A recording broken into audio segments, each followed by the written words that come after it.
news from Goa now, and even as the tiny state witnessed the Save Mollem protest against the proposed widening of a road and railway lines through forest areas in South Goa, fresh protests have now erupted, and this time against the proposed Indian Institute of Technology campus and IIT Goa. Locals and the police clashed over land acquisition for the proposed 10 lakh square meter campus taking place in villages 50 kilometers southeast of Panaji. In a viral video tweeted by a Goa opposition leader, an old woman during the protest can be seen being dragged away, and that has led to fresh outrage. The villagers claim the land is being acquired unfairly and are blocking attempts at land demarcations by the government. Well, to talk more about these protests and what the situation is now, we're joined by Shubham Shibolkar, one of the activists there. Shubham, if you can tell us, the Goa Chief Minister, however, has said that they will look into these issues that have been raised by the villagers, but this land acquisition for Goa IIT will go ahead. See, first and foremost, that's like totally wrong news which Goa government have been spreading, that it's a government land. It's been under the people's possession for past several years. And before the liberation of Goa, before independence of India, people have been living over here. These are not some roamers who have come over here. So now what they have done is like they have spreaded around 3,000 to 4,000 of police, deployed to 3,000 to 4,000 of police force over here to attack the villages. Yes, go ahead.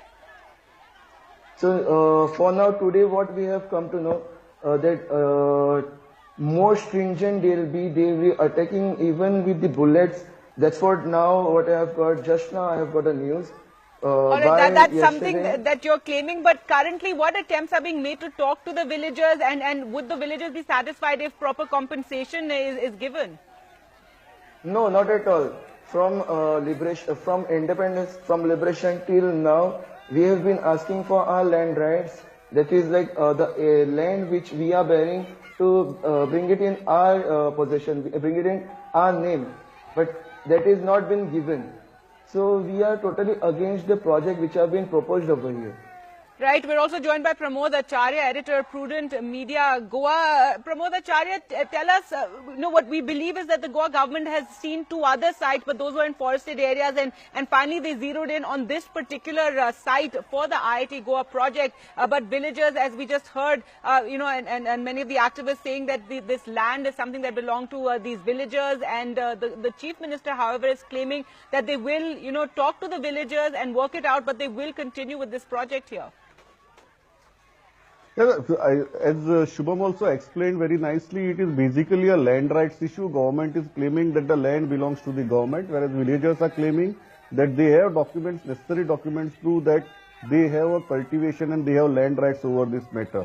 However, I think the situation has gone out of hand primarily because when villagers raise these concerns, there should have been a response from the government and very quick resolution of the issue. Even when the administration started responding to the demands of the villagers, it was already too late. And now it has gone out of hand. There is a huge police force deployed in the village, and the entire village.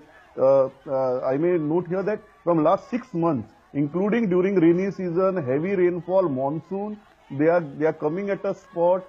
All the ladies in the villages are sitting at one spot. And every day they are telling the government that we do not want this project in our village.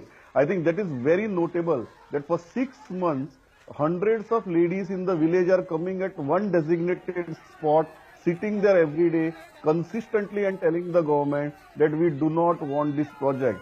And suddenly, when this is going on, government decided to go ahead with demarcation of land, and then the tussle started and things started going out of hand. I think initially, when villagers raised these concerns, they should have been addressed in a much more quicker as well as humane manner. And now the situation is such that it has completely gone out of hand. Government has taken one very firm position and villagers are sticking to their own position.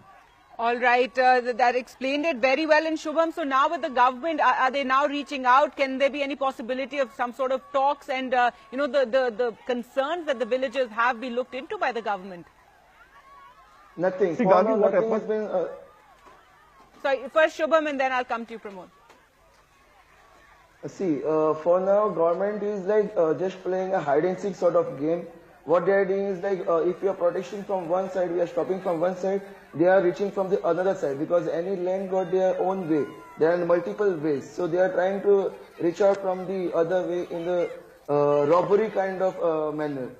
So now government, instead of speaking with us, coming to us, Chief Minister coming to us, they are actually trying to threaten us, saying like, we'll do anyhow by hook or crook.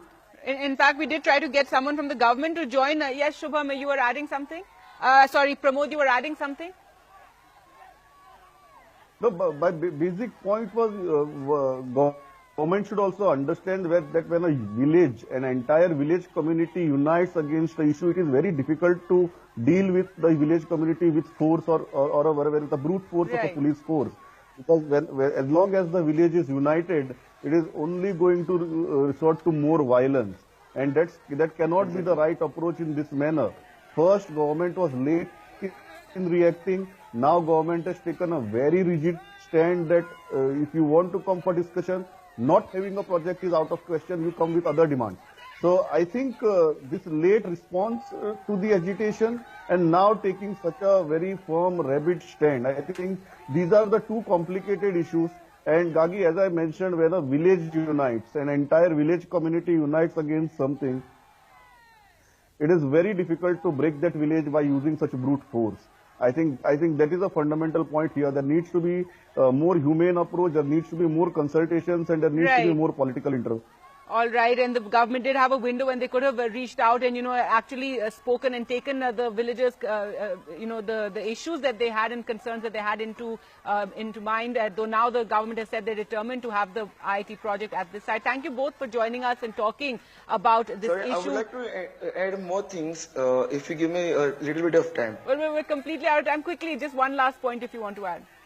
Yeah. See, when we now say like we are for the environment, this area is nominated under the Western Ghats eco-sensitive area and bounded by 3 wildlife sanctuaries, that is Bondla, Madhai and Mahavir. Even that thing we need to take in consideration. If it is under ESA, then more than 20,000 square meter construction. All right, that's an important point that you raised as well, the environmental concerns. Well, we're completely out of time. Exactly. Thank you both for joining us on the show today. Well, time for us to slip into a short break. More updates on the other side.